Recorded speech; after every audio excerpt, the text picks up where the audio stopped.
Libreng serbisyong medikal ang inihandog ng lokal na pamahalaan ng Malabon City kamakailan bilang bahagi ng kanilang 427th founding anniversary. Layo nitong mas ilapit sa bawat Malabuenyo ang dekalidad na kalingang nararapat para sa kanila. At para sa buong detalye, panoorin po natin ito.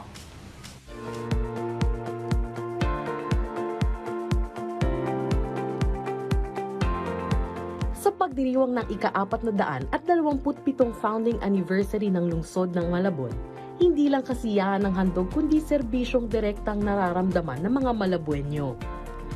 Sa pamamagitan ng walang tulugang serbisyo Caravan 5.0, inilapit ng pamahalaang lungsod ng Malabon sa pangunguna ni Mayor Jeannie Sandoval ang iba't ibang libreng serbisyong pangkalusugan para sa mga residente.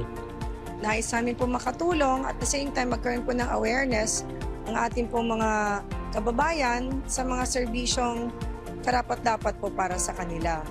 Mula sa libreng check-up, laboratory tests, dental services, X-ray at ECG, mental health consultation hanggang sa PhilHealth assistance, siguradong mas mapapadali ang pagkuha ng serbisyong medikal ng mga Malabuenyo.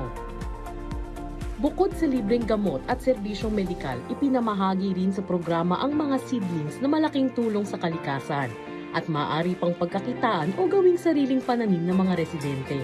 Yung services po namin dito, meron po kaming pinamimigay ng mga vegetable seeds gaya po ng sitaw, okra, patis, talong, mustasa, at saka lettuce, and pechay po.